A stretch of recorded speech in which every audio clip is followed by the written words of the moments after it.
Assalamualaikum warahmatullahi wabarakatuh. Saya Wanisa Ferdi dengan salah pembuatan bersama keempat. Di sini saya akan membuat suatu video yang dimana merupakan tugas saya dalam mengikuti dan media blog Special Sense. Di sini saya akan menjelaskan sebuah mind map yang berjudul epistaxis. Baik, yang pertama kita masuk dicari epistaxis. Epistaxis atau secara umum kita kenal dengan mimisan adalah perdarahan yang berasal dari hidung. Untuk etiologi terjadinya epistaxis yaitu terjadi karena tiga hal, yaitu penyebab lokal, sistemik, dan idiopatik. Penyebab lokal itu bisa karena trauma, perjalanan berkimia, tumor, pasca infeksi saluran nafas atas, mungkin juga karena cuaca kering dan dingin. Lalu untuk penyebab sistemik, itu bisa karena penyakit hati, kelainan darah, tensi, infeksi sistemik, dan juga telangitis. Lalu, selain itu juga bisa karena idiopatik. Masuk yaitu dari patofisiologi terjadinya epistaxis, yaitu perdarahan umumnya disebabkan oleh erosi mukosa dan pembuluh darah yang terpajan langsung dengan agen pencetus. Epistaxis anterior berasal dari proses lebah pada septum bagian anterior atau dari arteri ethmoides anterior. Perdarahan vena atau kapiler tersebut mengakibatkan perembesan terus-menerus, bukan perdarahan masif seperti perdarahan arteri. Sedangkan pada epistaxis posterior, jumlah perdarahan biasanya lebih masif, hingga beresiko mengakibatkan gangguan jalan nafas serta perdarahan lebih sulit dikontrol. Klasifikasi yang sudah disinggung oleh patofisiologi itu terjadi dibagi menjadi dua, yaitu anterior dan posterior. Anterior itu berasal dari proses keserba yang terdiri dari arteri epidalis, arteri sphenopalatina, arteri palatini mayor, dan arteri radialis.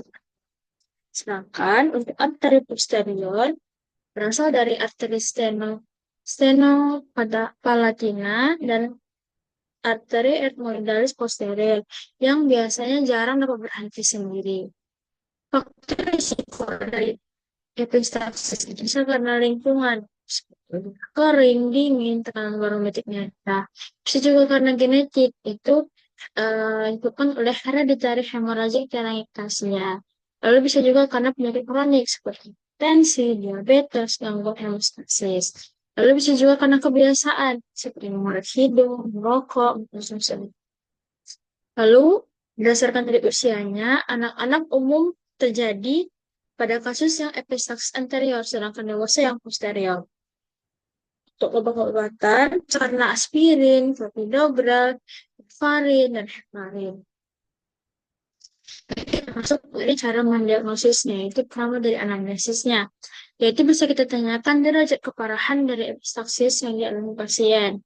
Bisa kita tanyakan juga frekuensi atau seberapa banyak darah yang keluar, lalu bisa juga dari durasi terjadinya mimisan atau epistaxis. Lalu bisa kita tanyakan juga lokasi terjadinya mimisan. Apakah di satu sisi saja, apakah di dua sisi. Lalu bisa kita tanyakan juga riwayat dari trauma, apakah ada epistaxis sebelumnya bagaimana, apakah ada mudah lebam, apakah ada hipertensi, penyakit hati, leukemia, atau penyakit sistemik lainnya.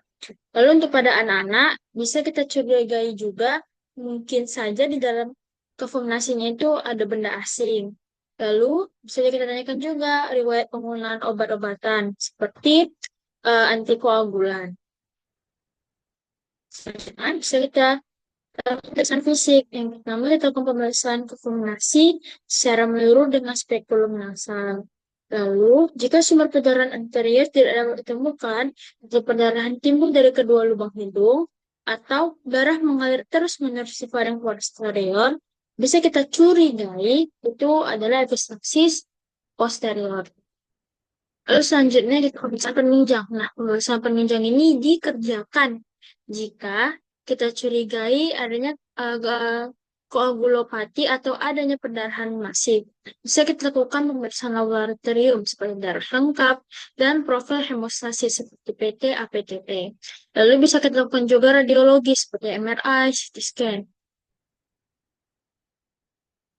Lalu selanjutnya pelaksanaan ini merupakan hal yang sangat penting dari epistaxis karena epistaxis ini bisa dibilang adalah kegawat daruratan, keadaan yang kegawat daruratan. Jadi eh, berdasarkan dari klasifikasinya anterior dan posterior, maka tata laksana pun berbeda. Jadi untuk yang anterior, pertama sebelum kita lakukan tata laksana, pasien posisinya itu dalam keadaan duduk ataupun tidak boleh tidur, gitu, tidak boleh berbaring. Walaupun pasien dalam keadaan lemas, setidaknya boleh disandarkan badan. Jadi yang pertama untuk episodes anterior, kita lakukan terlebih dahulu itu kita tutup cuping hidungnya yaitu selama 10 sampai 15 menit. Yang umumnya pada anak-anak ini akan berhenti dengan sendirinya. Tapi pada saat kita lakukan hal tersebut uh, tidak berhenti darahnya, bisa kita lakukan pemasangan tampon, yang dimana dibuat dengan kasus steril, yang diteteskan dengan epinefrin 0,5% dan ditambahkan pantoken atau lidoken 2%. Nah, ini kita masukkan sebanyak 1 sampai 2 buah tampon ke dalam kafum nasi. Lalu kita biarkan 10 hingga 15 menit, lalu kita evaluasi. Tapi jika kita lakukan hal tersebut tidak ada perubahan, maka kita lakukan kembali pemasangan tampon anterior, tetap kita tambah menjadi 2 sampai 4 buah. Nah, tadi pada saat pemasangan tampon, jangan lupa kita berikan vaselin ataupun salep antibiotik pada tampon. Itu berfungsi sebagai pelumas pada saat kita masukkan ke dalam kafumasi. Nah, itu kita evaluasi 2 sampai 24 jam eh, sembari kita melakukan pemeriksaan penunjang. Nah, setelah 2 hari, tampon akan kita ganti kembali.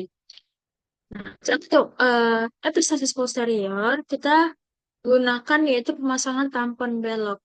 Nah, tampon belok ini diindikasikan pada epistasis anterior yang tidak berhenti dan juga pada epistasis posterior dan umumnya dilakukan oleh eh, spesialis THT, dokter spesialis THT dan juga ini memiliki kontraindikasi yaitu terjadinya trombositopenia. Jadi untuk komplikasi dari epistaxis bisa terjadi ulcerasi dan perforasi septum hidung, bisa terjadi peningkatan efek vagal, akibat dislokasi tampon posterior bisa karena infeksi juga, stroke dan kebutaan akibat hemodialisasi, lalu bisa juga nekrosis mukosa akibat tekanan pada pemasangan tampon. Lalu untuk prognosisnya, secara umum untuk epistasis anterior ini cukup baik karena bisa berhenti dengan sendirinya pada anak-anak. Dan jika diberikan pengobatan yang adekuat dan juga tetap harus dilakukan terlaksana oleh dokter. Lalu, sementara untuk epistaxis yang posterior, umumnya itu prognosis tidak terlalu baik karena cenderung bisa terulang kembali kasusnya. Yang dimana sebanyak 50% terjadi kasus berulang. Dan juga prognosisnya itu bisa lebih buruk karena berkaitan dengan tingginya risiko aspirasi, obstruksi jalan napas, serta komplikasi yang ditemukan akibat pemasangan tampon posterior.